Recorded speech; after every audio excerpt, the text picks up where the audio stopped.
Falta eu. Oi, gente, boa noite. Hoje estamos estreando o nosso programa Raízes do SUS, a Saúde em Debate, né? E no nosso primeiro programa temos como convidada a deputada estadual do Rio de Janeiro, a enfermeira Rejane, para debater um pouco sobre as políticas públicas no enfrentamento da Covid-19 pelos profissionais da saúde. Boa noite, Rejane, seja muito bem-vinda. Boa noite, Raíssa. Boa noite a todos que estão aí do outro lado da telinha, né? Para mim é um prazer estar aqui debatendo sobre essa questão que está aí assolando todo o Brasil e o mundo, né? E é uma dificuldade muito grande para as pessoas. Então, estou à disposição para a gente bater esse papo, porque tem muita coisa para falar, né, Raíssa? É, isso Ou mesmo. então, para Aí, pode falar. Não, então, o que eu ia completar é que está faltando muita coisa, né? Isso, está faltando muita coisa e a gente precisa debater, né? Como a gente enfrenta essa crise sanitária que a gente está vivendo. Aí, gente, eu vou explicar para vocês como é que vai ser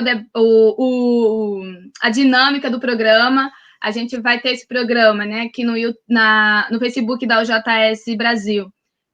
Todas as quintas-feiras, na verdade, todas não, de 15 em 15 dias, às 19 horas, e a cada 15 dias teremos um convidado ou uma convidada ilustre, assim como a enfermeira Rejane, para debater sobre a nossa saúde pública, sobre o funcionamento do SUS, sobre a importância do SUS para a população brasileira.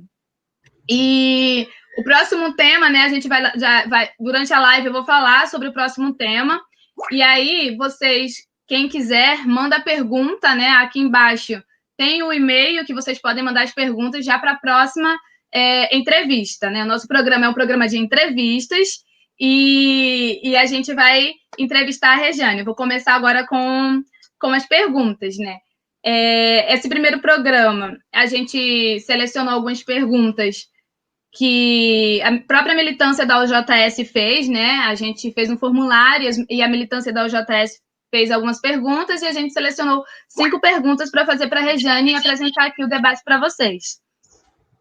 Eu vou começar com a primeira pergunta. Foram perguntas muito incríveis, pergunta que de fato a gente que vai conduzir o debate aqui nessa noite e que vai com nossas respostas, com o nosso debate, né, vai clarear um pouco a nossa mente sobre o enfrentamento ao coronavírus. Eu vou começar aqui com uma pergunta muito, muito, muito incrível, né, que a gente tem debatido muito do nosso meio com a população. Por que os fatores sociais, como viver em comunidade, pode ser considerado um meio de propagação do coronavírus e o que as políticas públicas poderiam fazer para reverter essa situação de vulnerabilidade? E aí eu passo para a Rejane para responder essa pergunta já de imediato, para a gente ir debatendo e comentando sobre esse tema, né, que é o tema da vulnerabilidade das pessoas que vivem nas favelas, nas comunidades do nosso Brasil afora. Então, Raíssa, primeiro eu vou fazer uma introdução, né? Porque nós estamos vivendo já há 5 meses, né, dessa pandemia. E nós já ultrapassamos 100 mil casos de coronavírus, né? 100 mil casos, né, de coronavírus, 100 mil mortes, desculpa, de coronavírus, né? E isso não é pouca coisa. É importante a gente debater sobre isso e entender por que que outros países, né, não chegaram a esse quantitativo de tantas pessoas mortas, tantas famílias destruídas, né, pela pandemia. Nós somos o segundo no mundo. A gente só está atrás dos Estados Unidos. E, assim, as medidas de enfrentamento aqui no país, elas tiveram muitos problemas, né? Desde da questão do comando desse processo, até como que isso chegou na ponta, tanto para os profissionais quanto para toda a população. Não teve um comando único, não teve um respeito as decisões da Organização Mundial de Saúde. Nós tivemos aí, né, a troca de ministros durante 3 ministros foram trocados durante todo esse processo. Isso não é pouca coisa. Nós tivemos, e ainda estamos, né, sem a nomeação de um ministro para comandar esse processo. Aqui no Rio de Janeiro, o processo ele não deu encaminhamento, por exemplo, Raíssa, a buscar saber que rede era essa que nós tínhamos. Né? Nós temos, no Rio de Janeiro, a maior rede pública de saúde da América Latina, contabilizando as 3 redes, né? Dos hospitais municipais, estaduais e federais. E isso não foi levado em consideração, quantos leitos existiam, né? Quantos leitos vazios, quantos leitos desativados, para que essa rede pudesse dar conta, né, num primeiro momento, aos casos de pessoas infectadas, porque isso seria o óbvio para qualquer um, né? Para vocês terem uma noção, os hospitais federais, eles não colocaram seus leitos à disposição. Então, o problema todo dessa pandemia era as pessoas se contaminarem e ter um hospital para o atendimento, ter um CTI, ter um respirador. Então, as questões todas que envolveram compras de respiradores, né, e aqui no Rio, denúncias e mais denúncias, né, porque eles optaram por fazer os hospitais de campanha e, ao fazer os hospitais de campanha, escolheram uma OS, que essa OS já tinha sido até descredenciada do município do Rio de Janeiro, a Iabas, porque ela já tinha ocorrido vários problemas com a Iabas, e ela estava descredenciada no município do Rio. E aí escolheram justamente esta organização social para tocar os 7 hospitais de campanha, né, num valor superfaturado, 770 milhões, e elas não deram conta nem de 2, né?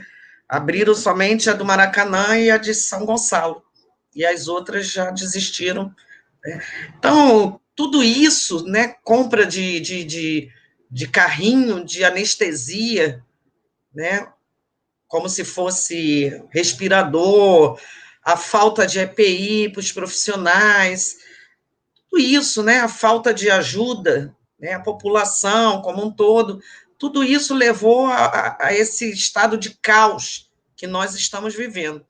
E quando você pergunta assim, por que os fatores sociais, né, como viver em comunidades, pode ser considerados como um meio de propagação do coronavírus? E o que as políticas públicas poderiam fazer para reverter essa situação de vulnerabilidade?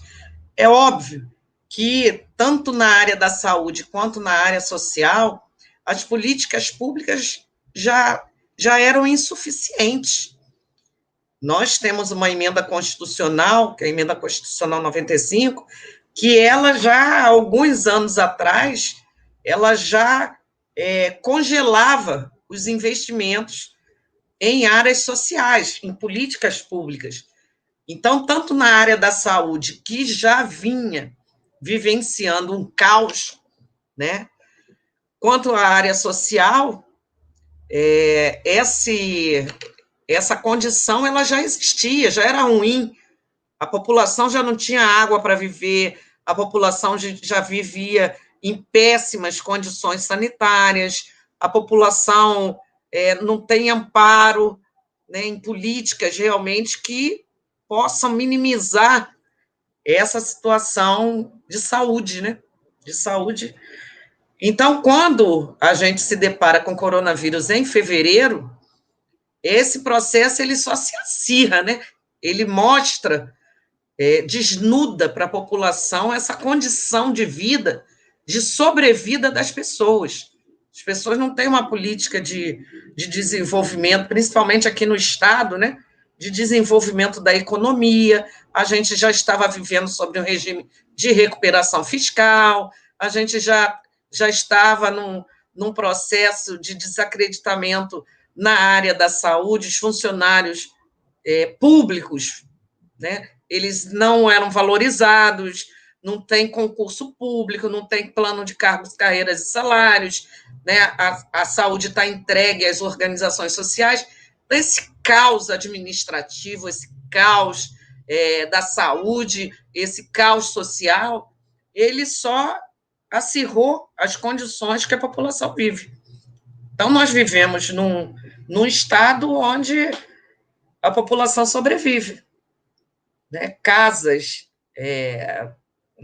foi tudo paralisado, o programa, né, habitacional, nós não temos um programa de trabalho, nós não temos, só tem corrupção, né? Corrupção tem, tanto é que está aí na cadeia vários governadores, está aí na cadeia vários presidentes das câmaras legislativas, né, da Alerj, do Tribunal de Contas. Então, o Rio de Janeiro, né, ele está pior, no meu entendimento, do que todos os outros estados, que essa situação que a gente já vinha passando acirrou. Então, esses fatores sociais, como habitação, saneamento básico, saúde, né, própria saúde, são fatores que vamos dizer assim, eles são fatores condicionantes para que você tenha uma vida melhor. Se você não tem um investimento que precisa ser feito a longo prazo, que precisa ter recurso financeiro para melhorar a vida das pessoas, esse coronavírus ele só vai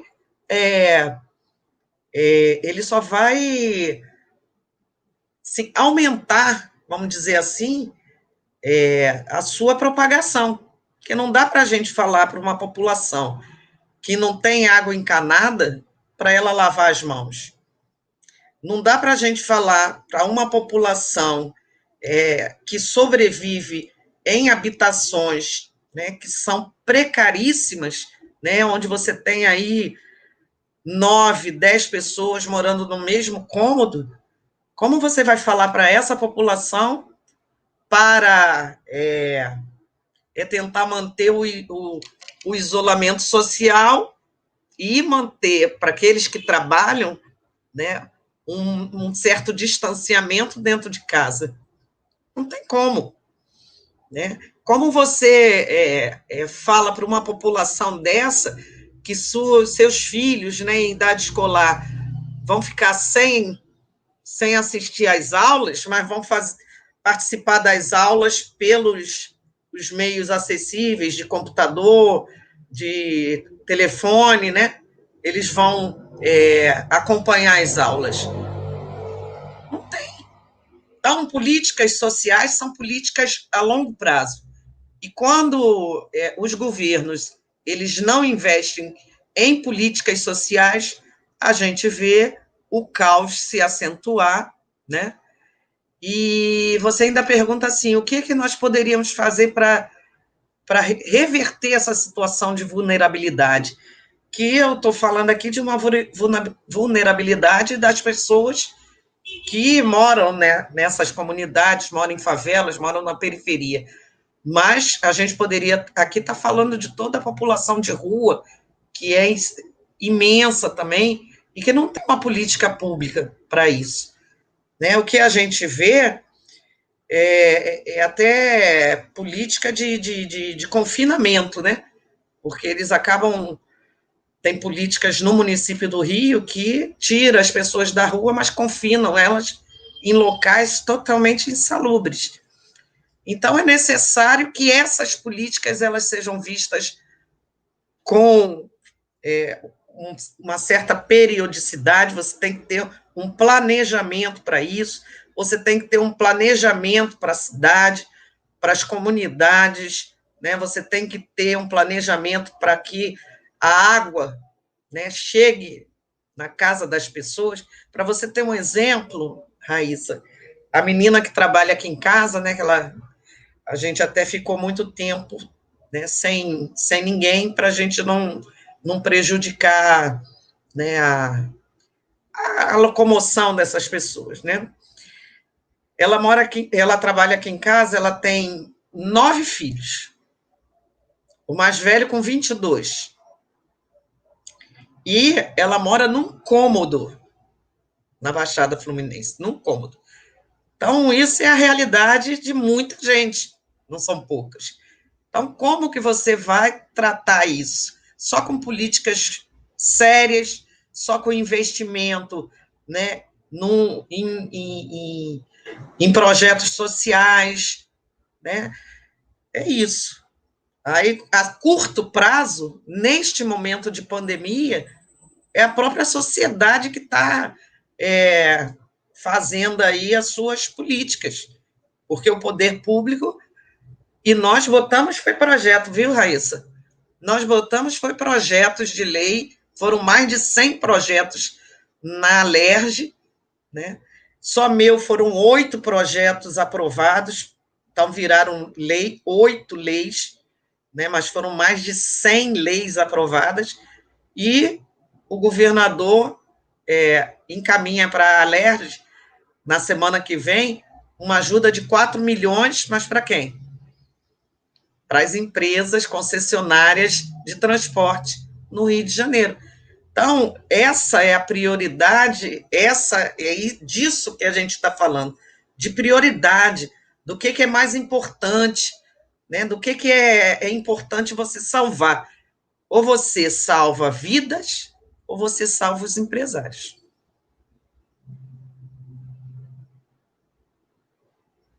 É muito importante a gente falar sobre isso, né?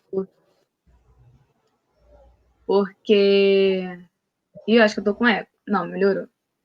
Porque a gente pega, né, o contexto do nosso país, e é exatamente essa população que nunca teve e até hoje não tem acesso a uma saúde pública de qualidade, não tem acesso à educação pública de qualidade, não tem acesso à moradia, né?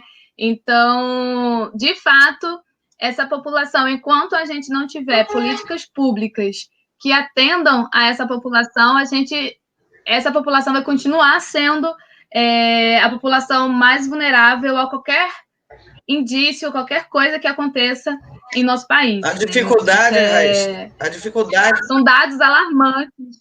A dificuldade, Raíssa, é o entendimento mesmo.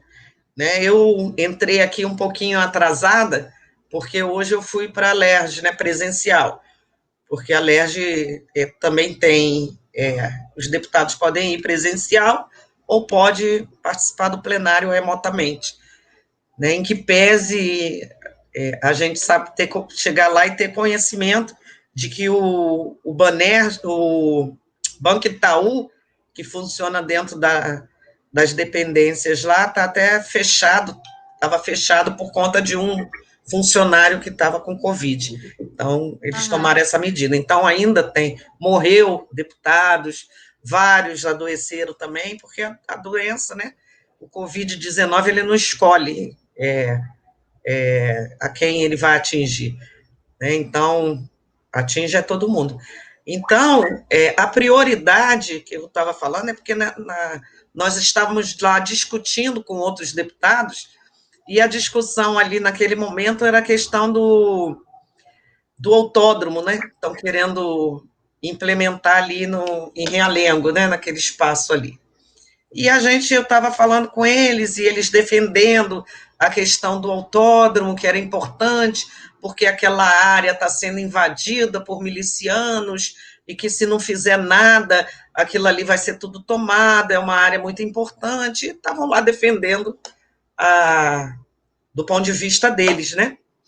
E aí eu falei, olha só, tudo bem, né? A proposta de fazer um autódromo, mas o autódromo é uma política para as elites. Quem é que vai frequentar aquilo ali? Né? Quem é que vai ter condição de ir lá assistir a uma corrida? Né? Se vamos aprovar, então por que não aprova junto a possibilidade de fazer um projeto piloto ali naquela área também, de uma escola, porque no meu entendimento as coisas têm que começar, né, agora para daqui a 15 anos, 20 anos, a gente ter uma perspectiva de mudança. Por que não aprova junto um projeto onde pegue aquelas crianças ali daquela área e entre, né, no ensino primário, depois vá, né, de qualidade para o ensino fundamental, para escolas técnicas e para a universidade? Por que não faz um projeto piloto ali, né, de educação, educacional, para aquelas crianças, então, já que vai fazer, né, já que querem fazer um autódromo ali? Por que não garante na lei, né, algumas entradas, 10% disso, para a própria população da área usufruir? Mas quando você fala isso, parece que você está falando coisas do outro mundo. Então fica todo mundo assim, sabe, se coçando, que não é esta a prioridade, né? Então a prioridade é fazer daquele espaço que é público, que é de toda a população do Rio de Janeiro, fazer ali um espaço para a elite, que a elite possa chegar. Aí, mas vai dar dinheiro, turismo, isso e aquilo. Eu falei, tá, mas e o que faz com esse dinheiro? Aí são as prioridades. Então, é disso que a gente está falando, entendeu? São de prioridades para que a gente possa ter uma perspectiva de mudança realmente concreta.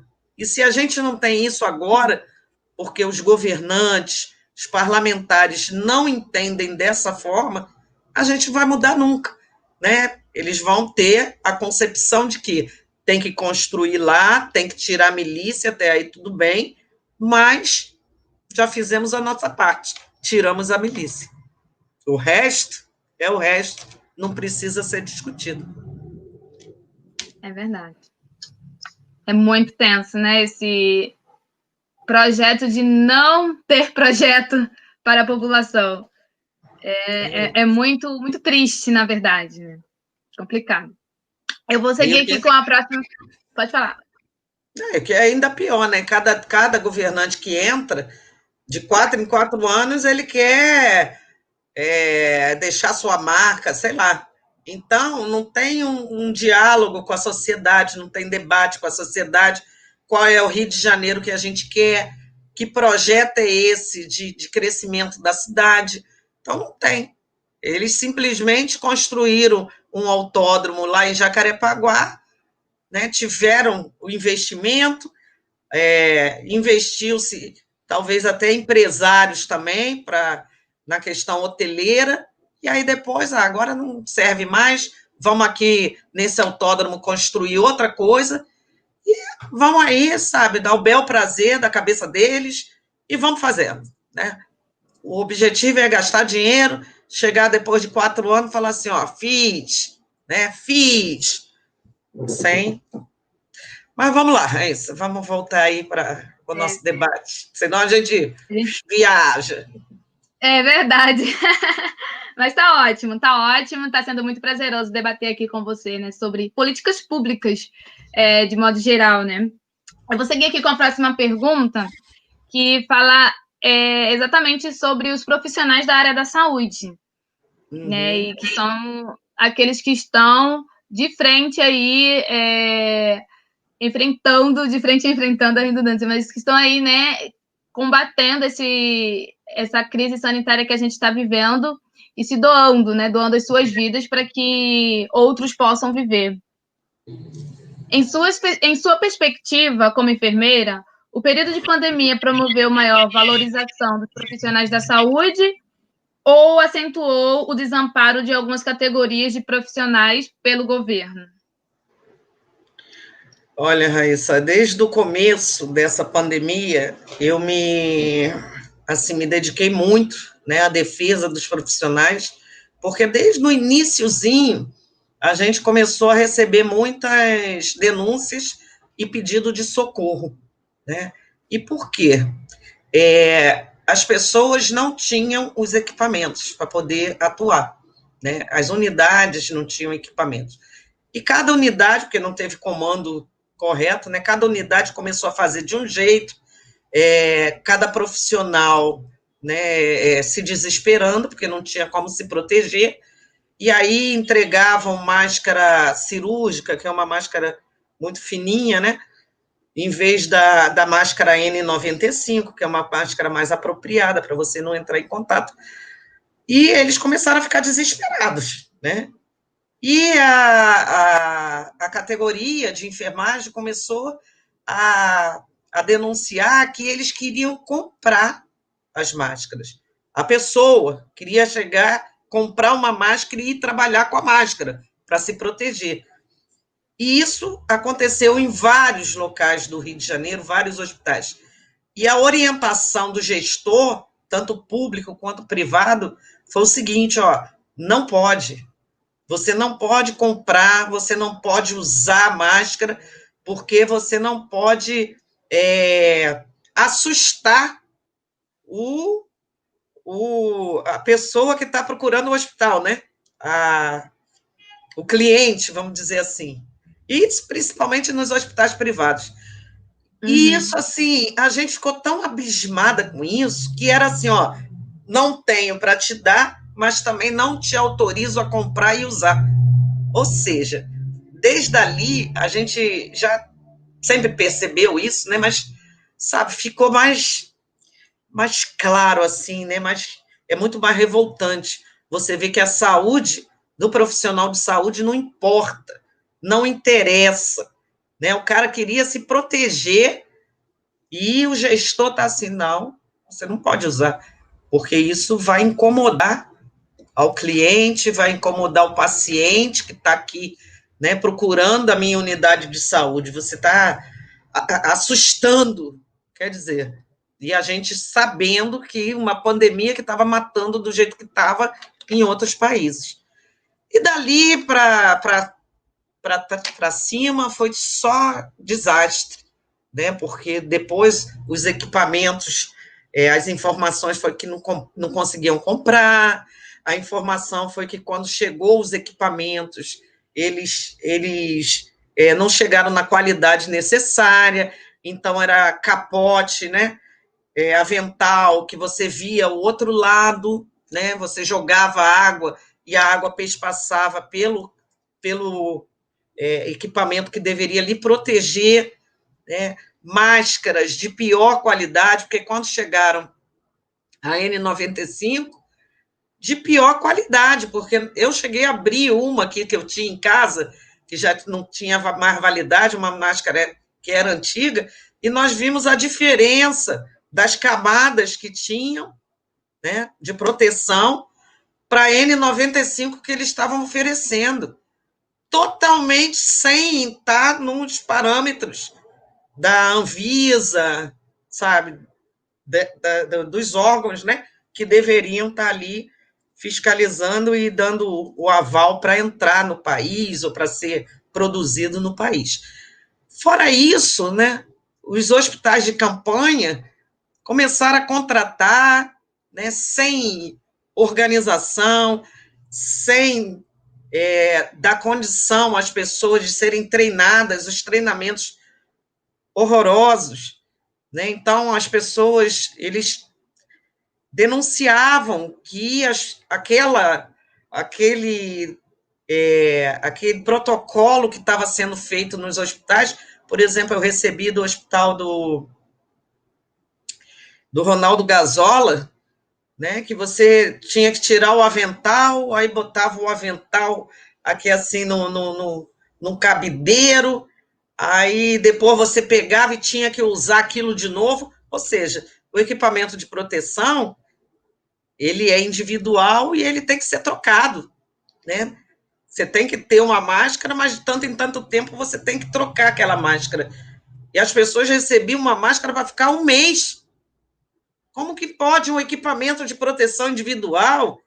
Então, os colegas pegavam, recebiam aquela máscara, botava a máscara, aí a máscara está lá com batom, com tudo, porque são a categoria muitas mulheres, aí depois você dobrava a máscara, botava dentro de um saquinho e guardava, sabe? Então, coisas assim loucuras, loucuras, loucuras, loucuras, né? Então, como é? O período de pandemia, valorização. Então, assim, no caso da enfermagem, esse é o ano nacional, né?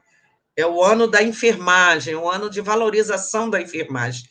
E as pessoas falavam, né, no começo, antes de chegar a pandemia, quando já estavam anunciando, né, o ano da enfermagem, a categoria toda feliz, né? Que teria um ano, e é internacional esse ano, né? E aí, quando começou a pandemia, eu falei assim, gente, puxa vida, se era para ser, se a gente soubesse que para valorizar uma categoria nós teríamos que dar a própria vida, né? A gente não queria, não ia querer esse não. E foi, né, a área da saúde, não só a enfermagem, mas médicos também, foi a categoria que mais morreu nessa pandemia. Então, a gente viu assim, foi o descaso total, e ainda está, Raíssa, ainda está. Porque esses profissionais, não só aqui no Rio de Janeiro, mas no Brasil inteiro, hoje eu vi uma reportagem de Recife, tá? De Recife, falando dos médicos também, né? Eles trabalharam durante esses meses todos e estão sem receber. Simplesmente um trabalho escravo, uma dedicação que eles tiveram à vida do próximo, deixaram seus familiares, seus filhos, sem atendimento, né, sem o aconchego, passaram a viver em quartos de hotel para não levar e contaminar os seus familiares. E a resposta da sociedade, não é nem da sociedade, mas dos gestores, foi não pagar, não remunerar esses trabalhadores. Então, quando você fala assim, promover maior valorização, eu acho que mostrou, né, a importância desses trabalhadores. Né? Isso mostrou. A importância da enfermagem, por exemplo, que sem ela o paciente não sobreviveria, né? Porque está ali na beira do leito, está ali cuidando do respirador, está ali mudando de decúbito, trocando o paciente, né, de lado para não prejudicar ainda mais o seu pulmão, né? Está ali fazendo isso tudo e para depois eles não serem nem remunerados, né? Organizações sociais que estão aí demitindo as pessoas por telefone. Em outros países a gente viu, né, a valorização, o reconhecimento, sabe?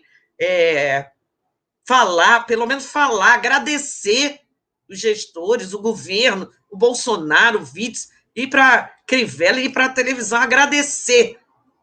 Mas a gente não viu nem isso. Quanto mais você valorizar financeiramente, você dar condição de trabalho, você, sabe, a ajuda vai sim para os empresários do transporte.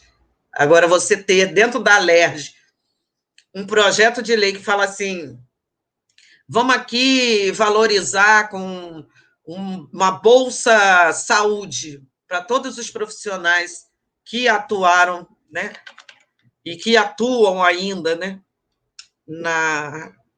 no combate ao Covid, você não vê fazer.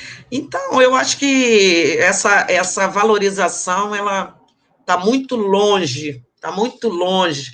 Poderiam ter aproveitado agora e, sabe, aprovado o plano de cargos, carreiras e salários dos profissionais de saúde, dos servidores, né? Poderiam ter, sabe, tratado de outra forma, mas, sinceramente, eu acho que essa valorização vai depender de muita luta ainda, muita luta. Né? Poderiam aprovar projetos de lei da enfermagem que estão tramitando em Brasília há mais de 20 anos. A lei de jornada de trabalho de 30 horas é a lei que mais tempo levou e leva, né, tramitando dentro do Congresso Nacional. E os empresários desse setor são empresários, assim, de um capitalismo muito selvagem, sabe? De uma coisa meio que... de uma exploração sem limite. Então, né, não aprovaram nenhuma legislação que valorizasse, muito pelo contrário, as medidas provisórias aprovadas pelo governo Bolsonaro foram medidas que falavam o seguinte, ó, todo mundo que tem comorbidade, né, ou seja, que é diabético, que tem uma outra doença em conjunto, essas pessoas têm que ser afastadas do seu local de trabalho se elas estiverem diretamente relacionadas ao Covid, atendimento de Covid. Mas no caso da saúde, a medida provisória está bem assim, ó, menos os profissionais de saúde. Ou seja, as pessoas doentes, obesas, né, com essas comorbidades, eles não levaram em consideração. Precisou as entidades de classe da enfermagem, sindicatos, conselhos, buscarem o judiciário para falar assim, pô, não, nós somos gente também, adoecemos também, temos doenças pré-existentes, precisamos mudar de local de trabalho, de local. Me muda, porque eu não posso ficar aqui atendendo, porque eu vou ficar doente e vou morrer. Outra medida provisória permitiu diminuir salário. Porra, no momento que a pessoa mais precisa. Então, sabe, é descaso mesmo, é desvalorização mesmo, entendeu? As medidas provisórias foram ali para piorar a situação dos profissionais de saúde e a gente, sinceramente, eu não vejo, né, que com esses governos que estão aí, com esses governos que não valorizam o trabalho, né, muito pelo contrário, fazem reforma trabalhista, previdenciária para tirar os direitos, né? Esses governos que estão aí, com eles, isso não vai acontecer. Infelizmente, né? As pessoas estão muito iludidas com esses governos e ainda levanta a bandeirinha dizendo que eles estão corretos, né? Mas eu não vejo valorização, não vejo a perspectiva de aprovar uma lei previdenciária para a categoria de enfermagem, porque está ali, né, de frente, está ali não só se expondo ao Covid, mas todas as outras condições que vivem dentro de um hospital, né, que se expõe a absolutamente tudo. Mas com a reforma trabalhista, permitiu foi que as grávidas se mantivessem trabalhando em locais insalubres. Então, eu não vejo, sinceramente, uma proposta de valorização. Agora, eu vejo, sim, que a categoria, pelo menos, abriu os olhos, né? Viu que, se não se organizar, se não gritar, se não botar no ventilador, se não tiver um projeto político parlamentar da categoria, que ela possa ter representatividade no parlamento, né, ela não vai à frente. Então, isso eu percebi que a categoria se juntou mais, entendeu? E viu que é luta de classe, não é luta individual de cada um. É luta de classe, é preciso estudar, é preciso conhecimento das coisas, é preciso cada vez mais entendimento e é preciso cada vez mais estar nos espaços de poder. Por isso que eu acho que talvez nesse ano eleitoral a gente possa dar uma resposta, sim, nas urnas. Para a curto, eu acho que não, mas a médio e longo prazo, a gente ter, sim, uma valorização, mas por conta deles mesmo, que vão entendendo que os espaços de poder são necessários. Não pode ser só a Rejane a lutar. Nós somos 200 mil trabalhadores no Rio de Janeiro. Nós não podemos ter só a Rejane. 2 milhões no Brasil inteiro, só ter uma deputada federal. Esse ano não é votação nem para deputada federal, nem para deputada estadual, mas é eleição para vereador, que fica ali no município do Rio. E começa por ali, né? Então, eu acho que deve fazer representação política, tomara, né? Se ela tiver esse entendimento de não ficar gritando de que ninguém vai fazer nada, realmente ninguém vai fazer nada se a gente não tiver força. Mas se tiver força, pode chegar a fazer. É isso aí. A gente está vendo vários comentários aqui e a galera está comentando que está tendo uma aula agora, né? Queria muito Obrigado. agradecer já, né? Não terminamos a live ainda, mas já agradecer por essa aula que você está nos dando, né? Enquanto profissional da área da saúde, enquanto deputada que está diretamente ligada, né, com as políticas públicas do Estado, de um Estado caótico, né? Que é um Estado que você e eu vivemos, que é o Estado do Rio de Janeiro, mas que está sempre aí, né, enfrentando esse Estado opressor, com várias políticas públicas para mulheres, com várias políticas públicas para os estudantes, sempre está aí ajudando os estudantes do Estado do Rio de Janeiro e também para a área da saúde, né? Então, eu queria muito agradecer a você por estar há muito tempo aí de frente, enfrentando esses grandes nomes, colocando o dedo na cara desses grandes nomes para salvar as nossas vidas e para lutar pelas nossas vidas, né? Eu vou seguir aqui com as perguntas, vou ler só mais duas perguntas, porque teve mais uma aqui que a Rejane já respondeu em sua grande aula que ela tem nos dado, que é sobre os hospitais de campanha. E eu vou seguir aqui com as perguntas, falando uma próxima pergunta que tem a ver com a pergunta anterior, mas que toca um pouco mais no fundo, né? Que é sobre a saúde mental dos trabalhadores da área da saúde nesse momento. Como ajudar os profissionais da saúde que estão de frente para tudo isso a manterem a sanidade mental nesse cenário de precariedade da saúde pública brasileira? De que forma o governo pode auxiliar? Olha, Raíssa, a saúde, né, os profissionais de saúde como um todo, você fez a pergunta geral, né? Isso. Os profissionais de saúde, eles foram muito afetados.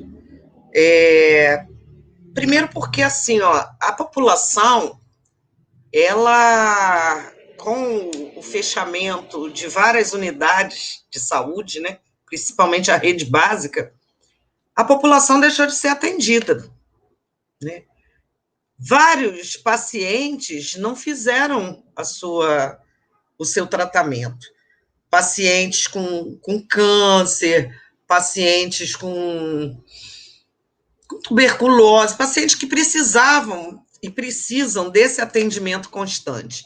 Então, essas pessoas, a gente viu também que muitos morreram em casa. Muitos morreram em casa. Tudo isso, todo esse processo todo, afetou muito a população e afetou os profissionais de saúde. Dentro dos hospitais, esses pacientes com Covid, centenas de pessoas, eles pioravam drasticamente. Até por conta, Raíssa, da desinformação e do processo como é que eu vou falar? Porque eles começaram a criar polêmicas em relação ao atendimento, em relação ao isolamento social, né? Você defendia o isolamento social para defender a vida das pessoas, e o outro defendia a abertura do comércio, e as coisas não fluíam, porque nem fazia o isolamento, nem abria o comércio, né? Nem abria nada de forma correta, como não está até hoje. Mas ia também sobre a cloroquina, né?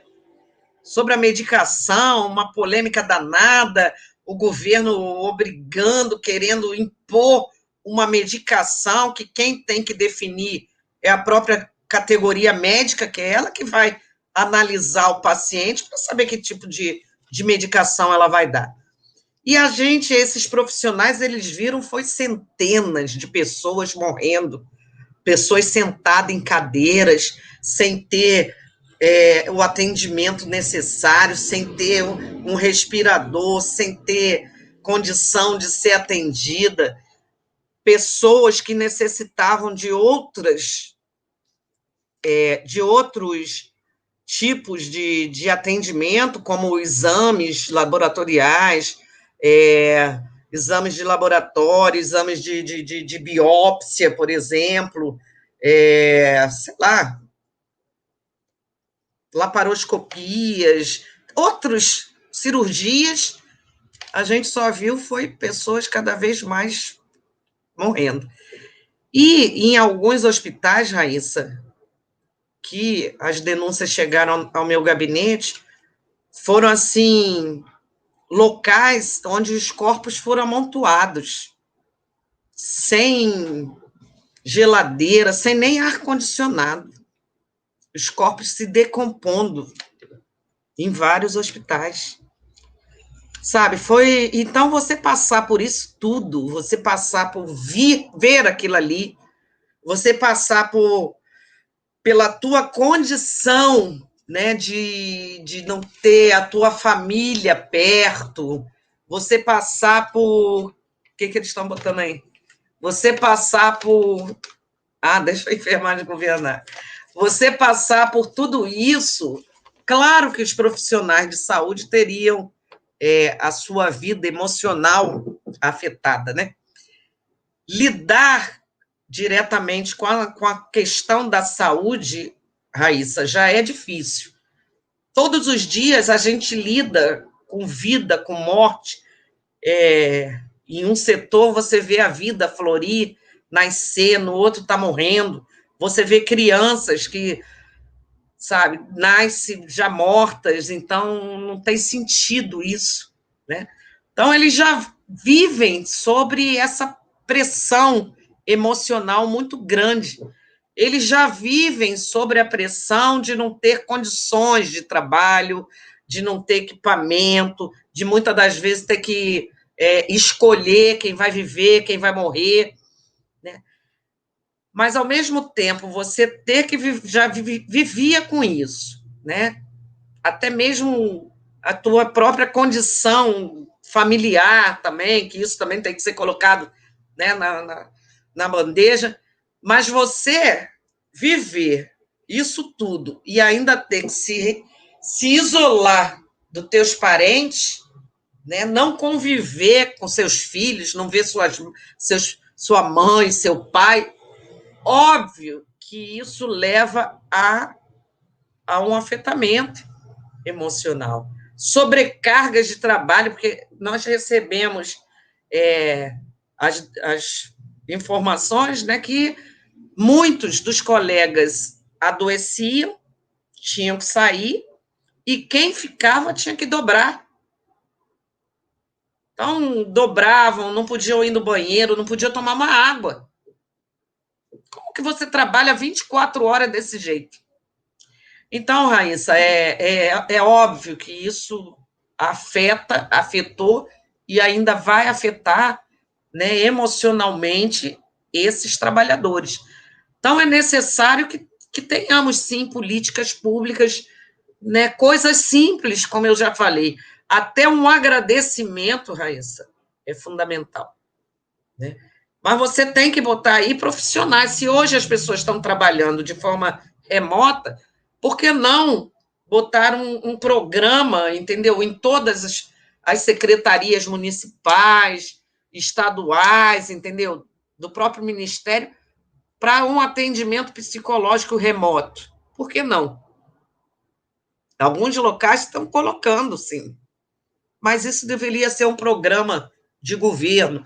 Deveria haver um programa de valorização, de lazer para os profissionais. A gente vê até os profissionais da educação, né, receberem ticket, né? Tem uma legislação que garante ticket para os professores frequentar espaços culturais. Na área da saúde não tem nada disso, não. Na área da saúde é ferro e fogo, né? Ferro e fogo. A gente não teve uma política de valorização do local de descanso. Você viu no hospital de campanha de lá do Maracanã, o local de descanso desses trabalhadores. Então, tudo isso poderia ser feito de modo diferente, né? Para que ele se sentisse acolhido, para que ele se sentisse, sabe, valorizado, né? Para que ele, uma orientação para o contato social dele com as famílias, enfim, Raíssa, eu acho que muita coisa, né, poderia ser feito, poderia ainda ser pensado em fazer, não tá fora, mas a gente precisa estar gritando muito mais alto, né? A nossa voz, ela vai precisar se elevar muito mais para que a gente possa alcançar lá o ouvido de quem tem o poder da caneta, né? De falar assim, não, vamos fazer alguma coisa aqui por esses trabalhadores. No mínimo, dar uma condição, um atendimento psicológico, um acolhimento, para que eles possam passar, né, por essa fase com tranquilidade. É importante, né, valorizar todos os profissionais da saúde para que consigam enfrentar esse momento com, no mínimo, uma saúde mental sustentável. Eu só lembrando aqui, pessoal, que hoje é o nosso primeiro programa, né, Raízes do SUS, a Saúde em Debate. Teremos esse programa de 15 em 15 dias, às quintas-feiras, às 19 horas, para a gente debater junto sobre a saúde pública do nosso país. Nós já estamos chegando ao fim do nosso programa, ainda tem mais uma pergunta para a enfermeira Regiane, para a deputada enfermeira Regiane. Mas eu queria falar uma coisa para vocês muito importante.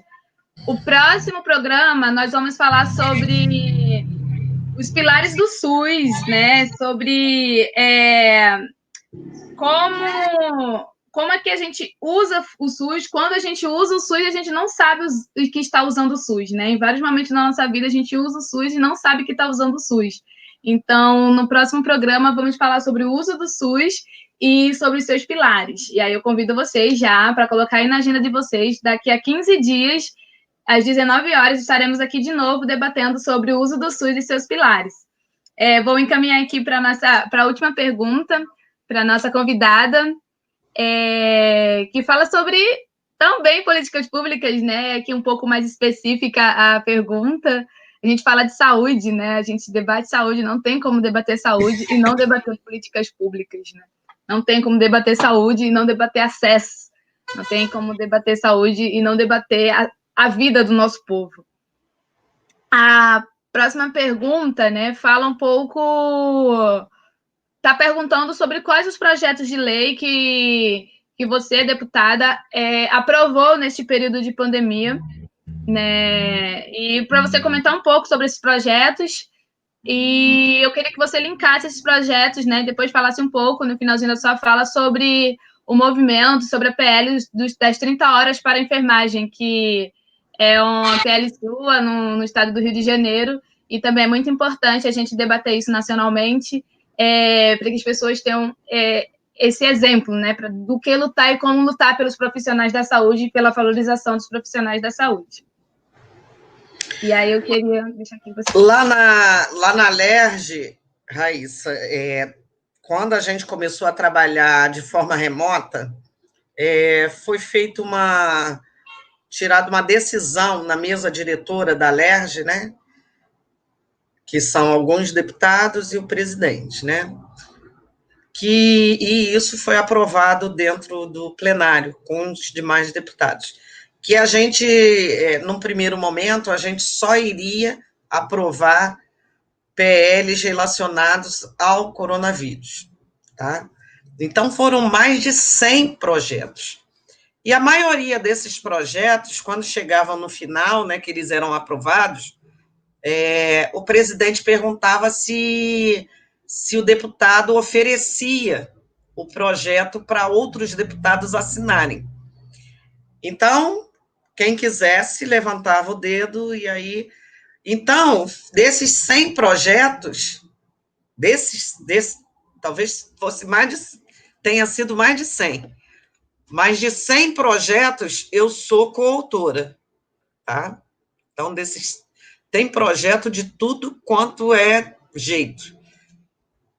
E, assim, o deputado estadual, isso precisa ser explicado para a população, que o deputado estadual, ele não pode fazer projetos que tenha, vamos dizer assim, que vá ter uma influência no orçamento do governo, porque você não pode mexer no orçamento. Então, quando você faz um projeto assim, eu quero dar aumento para os trabalhadores da área da educação. Então, eu vou lá, faço um projeto que dê um reajuste de 20% para os trabalhadores da saúde. Eu não posso fazer isso. Por quê? Porque eu estou mexendo no dinheiro do governo. Senão ia ser muito fácil, né? Cada deputado ia fazer o projeto. Então, esse projeto ele nem passa na Comissão de Constituição e Justiça, tá? Só para você entender. Então, a maioria dos projetos eles foram autorizativos, ou seja, a gente deu muitas ideias para o governo implementar. Então, eram projetos autorizativos. E muitos projetos, o próprio governo, eu acho que ele já via, sabe, que já estava publicado, e aí ele botava uma medida provisória e fazia, implementava até antes da lei ser aprovada. Eu tenho desses vários, né, dessas 100 leis, 8 são nossas, nosso gabinete que fez. Tá? Então, por exemplo, autoriza a criação de comissão especial institucional nos estabelecimentos de saúde situados no estado do Rio de Janeiro para a promoção de ações de prevenção, controle do contágio da Covid dos seus trabalhadores durante o estado de calamidade pública. Então, esse projeto, essa lei, ela fala o seguinte, promove o controle do contágio, ou seja, implementa, aí na lei tem vários artigos que diz o seguinte, é para ele implementar tudo, né, testagem, entrega de EPI, né, o vacinação, tudo que for relacionado ao trabalhador da saúde. Porque o que acontecia? No começo da pandemia também foi outro erro, sabe, o Raíssa? Outro erro. Né? A condução do processo no início foi tudo errado. Eles falavam o seguinte: você está com sintoma, né? Começou com febre, isso e aquilo, fica em casa. Aí, em vez dele te tratar, te puxar para dentro do sistema e controlar quem está na tua periferia, né? Da onde você poderia ter pego, não. Quando você procurava o serviço de saúde, isso com a população, os profissionais de saúde, eles simplesmente falavam assim: fica em casa e fica esperando os sintomas piorar. Ou seja, quando o sintoma piorava, não dava nem mais tempo, às vezes, para salvar a vida dessa pessoa. Então, foi tudo errado, né? E a gente aí colocou essa lei, né, para que o governo tratasse dos profissionais de saúde, cuidasse, né? Tem que dar remédio. A minha prima, por exemplo, ela começou com sintomas, ela é técnica de enfermagem. Aí foi afastada, né? Do Pedro Ernesto, para tu ver. Aí pediram para ela, mandaram ela ficar em casa, que iriam fazer um contato com ela, contato telefônico. Ela ficou esperando. Esperou a primeira semana. Quando foi na segunda semana, aí ela já estava desesperada, ligando para mim, né, passando mensagem, a irmã dela passando mensagem também, falando o seguinte: Rejane, a Mônica está piorando, né? Agora não consegue nem mais respirar. Antes ela estava respirando, agora ela não consegue nem falar, porque sente falta de ar ao falar, e o hospital falou que ia entrar em contato e não entrou. Eu falei: leva de volta, tem que correr. Né? Aí, quando correu, aí que a médica foi entrar com medicação, aquilo tudo, com antibiótico. Mas essa forma de protocolo no início estragou tudo. Por isso morreu tanta gente também. Então, essa é uma lei nossa. A outra é estabelecer leitos de referência para o tratamento de crianças e adolescentes, porque a gente viu, né, muito CTI, mas a gente não viu nenhum hospital infantil de referência. Então, as pessoas estavam levando para tudo quanto é lugar, obviamente, sem ter a orientação de nada, sendo atendido sem ter uma orientação para onde levar de fato. Então, tendo o hospital de referência, você já sabe, ó, meu filho está com alguma coisa, eu vou levar para aquele, em vez de levar para qualquer um e contaminar tudo quanto é lugar. A questão do ensino, né? Então, saindo um pouco da área da saúde, na questão do ensino superior, adotar o sistema de aula remota durante o período em que perdurar o estado de calamidade, porque já tinha um projeto de lei do próprio André Ciliano, né, presidente da casa. Só que ele tratou de alguns aspectos. E esse projeto, ele dava condição do próprio aluno decidir, entendeu? Então, tinha algumas diferenças aqui. Deixa eu ver outra aqui. Criar hospital de campanha, caráter emergencial. Foi muitos. A gente até se perde, sabe? Deixa eu ver mais aqui. Nós criamos projeto de lei para os profissionais que passassem no pedágio, eles não pagassem o pedágio. A gente botou projeto de lei que o Estado garantisse o transporte de profissionais que trabalhassem em outros municípios, porque teve redução de transporte, então não tinha ônibus para as pessoas chegarem, né? Os aplicativos, eles não queriam levar os profissionais de saúde, quando falava que era... Eles até perguntavam se era profissional de saúde, e quando dizia que era profissional de saúde, eles não queriam levar, porque ficavam com medo de levar dentro do próprio carro, né? Confinados ali, sabe lá se o cara estava contaminado. Então, a gente botou lei para garantir o transporte dos profissionais, botou lei para garantir que os municípios buscassem e pagassem os hotéis, né?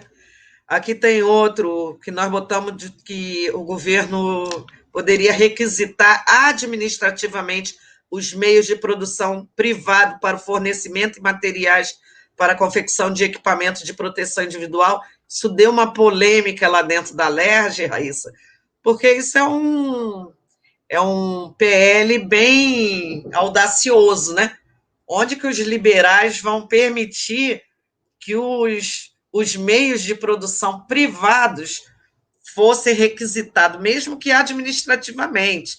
Nós não estávamos nem falando que tinham que pegar, né? Mas requisitar administrativamente, ou seja, vai lá, vai pedir, vai pagar, para que aqueles, vamos supor, uma confecção, pudesse confeccionar máscaras, né?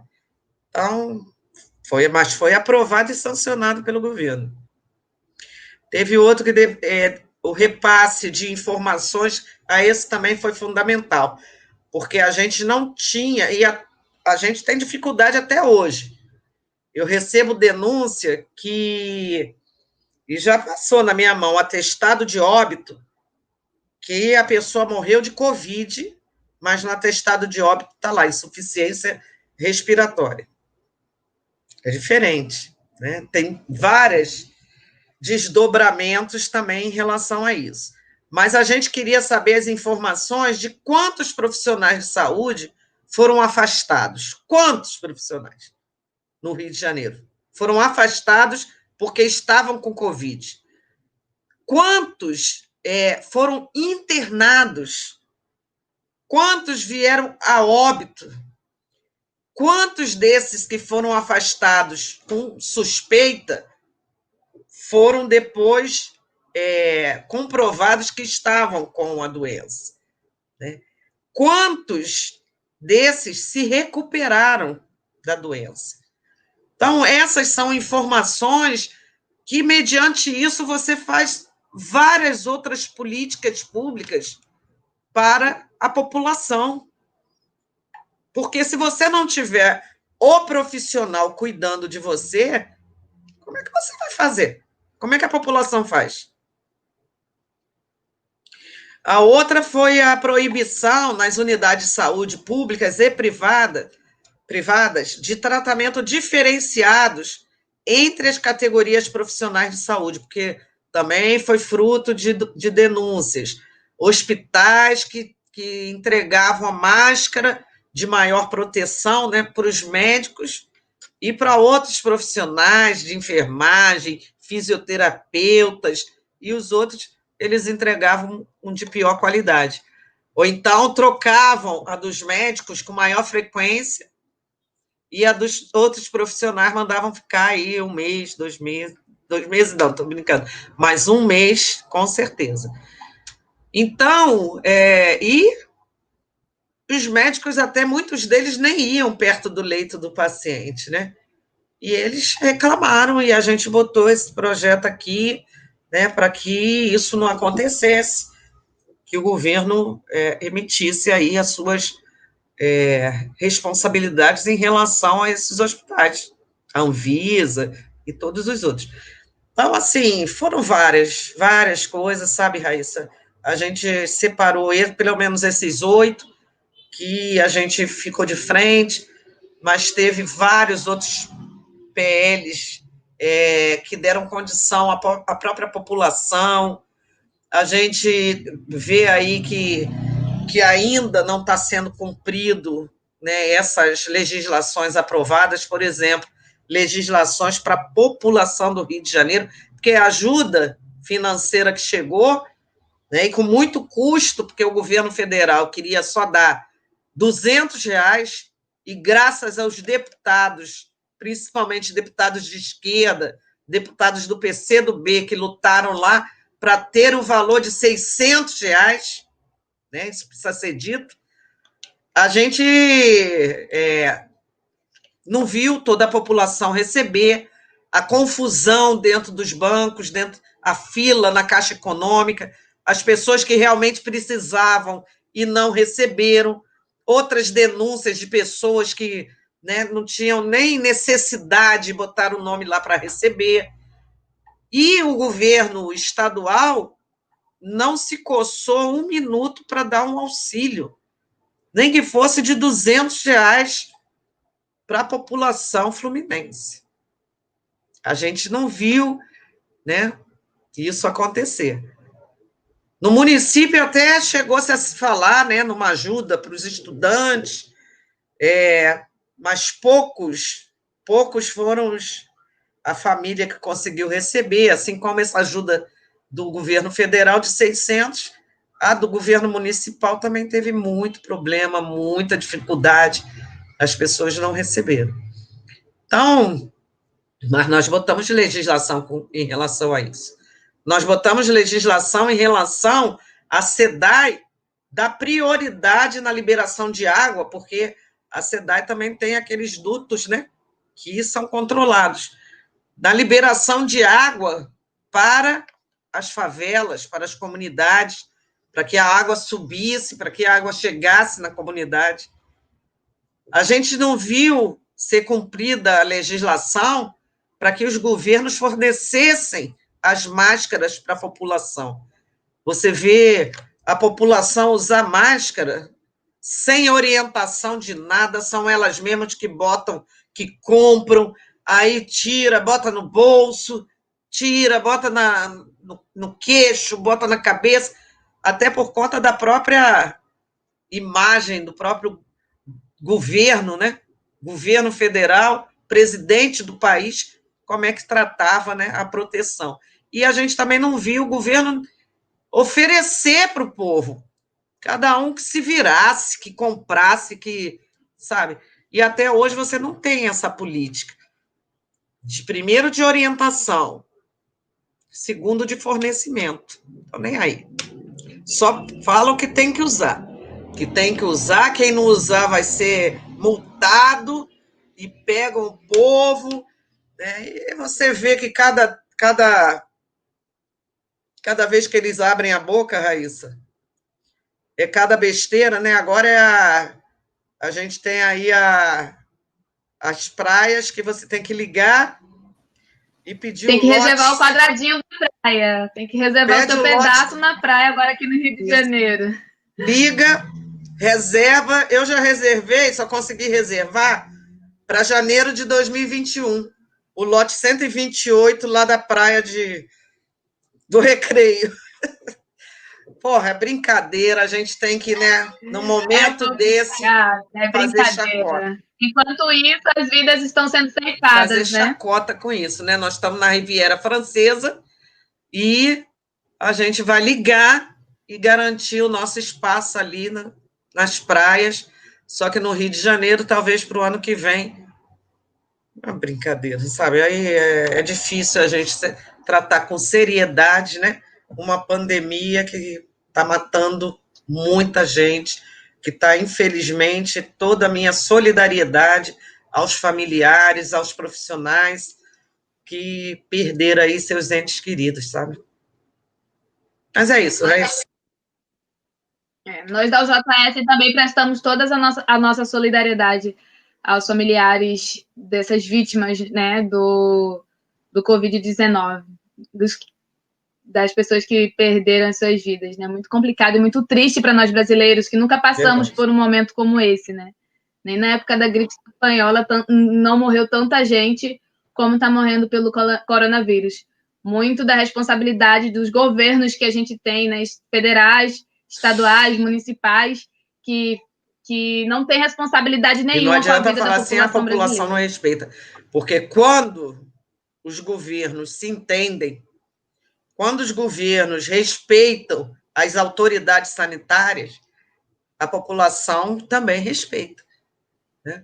Agora, quando você vê a autoridade máxima do nosso país fazer chacota, dizer, e daí, sou Messias, mas não faço milagre, né? E tantas outras frases faladas, né? Menosprezando a vida, menosprezando a pandemia, menosprezando, né, a gravidade. Então, a população vai fazer o quê? Repetir. Vou para a rua, pô. Quero trabalhar, quero. Né? Não deu uma ajuda aos micros e pequenos empresários, tudo aí quebrando, vários bares quebrando, as pessoas, né? Na área da cultura. Pô, você viu a Lei Aldir Blanc, ela foi, né, depois desses meses todos, para dar uma ajuda na área da cultura, porque não interessa, pô. Nunca interessou, fez graça com a Lei Rouanet, vai dar agora, né? Ia ajudar as pessoas, não vai, entendeu? Então, difícil, difícil. Infelizmente, a gente ainda tem alguns anos pela frente, entendeu? A gente tem que fazer a nossa parte, mostrar o que é isso, né? Mostrar esse governo, né? Eu chamo de fascista, tem gente que não, mas eu entendo que mas é isso, a gente também não concordo com, sabe, eu acho que a democracia é isso, né? O povo vai ter que um dia aprender, e vai aprender na marra. É Vamos lutar verdade. para Mas ter... esse ano também é ano, né? Esse ano também é ano também aí, nos municípios do Brasil afora. A gente precisa, né, passar. A gente está passando por esse momento que a gente precisa colocar nossa consciência no lugar, nossa cabecinha, estudar bastante, pensar bastante. Quem serão as pessoas que vão nos representar nas câmaras municipais e nas prefeituras, né, dos nossos municípios? Eu É já muito estou importante. já estou dobrando o cabo aqui. Parabéns, inclusive, né, por aceitar esse desafio aí no município do Rio de Janeiro. Vamos, pré-candidata fortíssima, vamos para frente, entendeu? E dependo das pessoas, porque a gente já começou tarde, né? Já começamos tarde, mas a gente sabe que assim, tem muitos candidatos, óbvio, mas a gente sabe que o nosso trabalho é um trabalho bem feito, é um trabalho responsável, é um trabalho que valoriza a população e a gente precisa chegar até eles para falar, né? Não sou muito conhecida na sociedade, assim, do ponto de vista, né, mais macro, mas a gente espera ter a oportunidade de mostrar quem somos nós, o que a gente já fez, o que a gente defende, de que lado nós estamos, e mostrar para a sociedade. A democracia é isso, né? Quem É isso. E escolhe junto é o lutando, povo. né? Quem escolhe é o povo. Só Quem não escolhe pode é o haver povo. compra de voto, entendeu? As pessoas estão percebendo que não podem trocar o voto por um quilo de açúcar, né? Por um saco de cimento. Não dá para ser assim, porque depois, né, o voto já está comprado e eles não têm mais responsabilidade com ninguém. Não é necessário que a gente consiga, né, chegar na população e mostrar quais são as nossas bandeiras, o que a gente defende, e isso a gente faz com trabalho, né, Sim, demonstrando no dia a dia, e hoje as redes sociais servem muito para isso, né? Para você ir lá catar e ver tudinho o que a pessoa fez. Então, né, não tem outro jeito, porque o discurso qualquer um pode ter. Qualquer um pode verdade. chegar, né, quem tem até mais o dom da palavra vai falar até mais bonito, e vai, talvez, até convencer. Mas o que a nossa vida está toda nas redes sociais e as pessoas precisam saber o que está, né? Raíssa, O exemplo arrasta, né? eu vou ter que.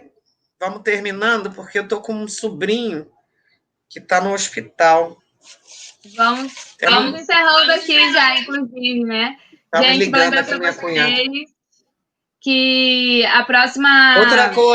Outra coisa, Raíssa, porque às vezes as pessoas pensam que deputados usam a rede privada. Não usamos a rede privada. Minha família foi agora atendida aqui na UPA da Ilha do Governador, que é uma UPA específica para criança, né? É perto Meu da minha sobrinho, casa. né? Então, meu sobrinho de 1 ano parou de andar do nada, tem 48 horas, ele já estava andando direitinho, tem 48 horas que parou de andar. Eita. Começa a levantar, cai sozinho, e a gente está muito preocupada com isso, mas o local de atendimento é a rede pública. Essa rede tem que funcionar, e tem que funcionar para todo mundo, com qualidade, entendeu? Se jegue aí, tem que ser revisto, né? Então, tem que funcionar. Os profissionais têm que ser valorizados, né? E é isso que a gente defende, porque a gente precisa desse que é o maior sistema público de saúde do mundo. E ele tem que ser público, de qualidade, atendendo a todo mundo, desde uma vacina até uma cirurgia de cérebro, né? Então, é isso que a gente defende. Raíssa, vou ter que... Muito obrigada, deputada. Obrigada pela aula que você nos deu aqui. Obrigada por todas as políticas públicas que já existem, que você nos apresentou, né? E lembrando que a luta no Rio de Janeiro é uma luta nacional também, né? Uma luta pela política nacional. E é importante apresentar aqui esses exemplos que estão sendo dados no Rio de Janeiro e em outros estados brasileiros também, e agradecer, né, por você sempre apoiar o JS, sempre estar junto com o JS, e dizer que você é mais que convidada de estar, né, para estar no nosso programa outras vezes, para debater mais coisas sobre o SUS, mais coisas sobre a saúde pública do nosso país, do Rio de Janeiro, né? E queria desejar também melhoras para o seu sobrinho, que espero que dê tudo certo, e também junto na luta. E boa sorte aí com a pré-candidatura à Prefeitura do município de Rio de Janeiro. Muito obrigada. Obrigado, Raíssa. A juventude e os estudantes, né? Eles são o nosso futuro. Então, a gente agradece a vocês, que essa garotada está dando um banho, né, em todo mundo, e a gente tem certeza que, com essa luta de vocês, a nossa melhoridade, né, vamos dizer assim, ela possa ser melhor, né, porque agora, infelizmente, os nossos idosos estão passando por muita dificuldade, mas a gente tem esperança, a esperança não morre, né, e a gente vai para frente. Muito obrigado pelo convite e um beijo a todos vocês, tá bom? Beijo. Gente, só lembrando que o próximo programa a gente vai falar sobre o uso do SUS e seus pilares, então mandem suas perguntas. Em breve vai sair quem será o nosso convidado, e aí vocês mandam as perguntas, a gente vai selecionar para o e-mail raízesdosus@gmail.com, e espero vocês daqui a 15 dias aqui no Facebook da UJS Brasil para debatermos e continuarmos debatendo a saúde pública do nosso país. Obrigada e boa noite a todos.